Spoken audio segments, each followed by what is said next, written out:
सुबह के वक्त देवेंद्र फडणवीस राज ठाकरे से मुलाकात करते हैं और शाम को देवेंद्र फडणवीस से राज ठाकरे के एकमात्र विधायक राजू पाटिल मुलाकात करते हैं।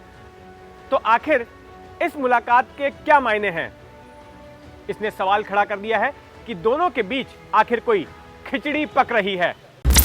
राज ठाकरे और बीजेपी के हालिया इतिहास पर अगर गौर करें तो पाएंगे कि दोनों के बीच के रिश्ते नरम गरम रहे हैं। लोकसभा के जो 2019 में चुनाव हुए थे, उस दौरान राज ठाकरे ने बीजेपी और खास करके पीएम नरेंद्र मोदी के खिलाफ काफी आक्रामक प्रचार किया था। उनकी सभाओं में वीडियो दिखाए जाते थे कि किस तरह से मोदी की करनी और कथनी में फर्क है। लेकिन उसके बाद जो उसी साल विधानसभा के चुनाव हुए थे, उसमें राज ठाकरे ने कोई बीजेपी विरोध वाली रैली नहीं की।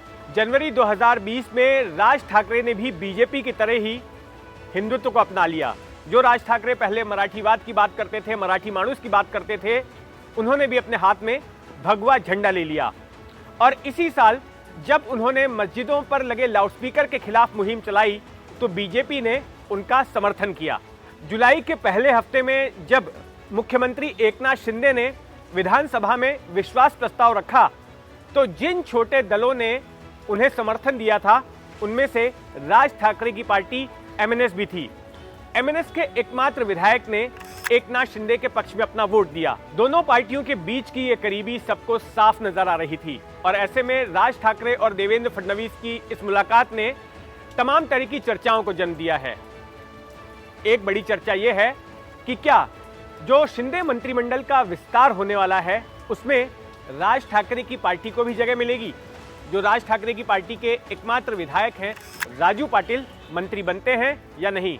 दूसरी चर्चा ये भी है कि जल्द ही मुंबई महानगर पालिका के चुनाव होने जा रहे हैं और इन चुनावों के दौरान क्या बीजेपी और एमएनएस के बीच कोई सीधे तौर पर या परोक्ष गठबंधन हो सकता है।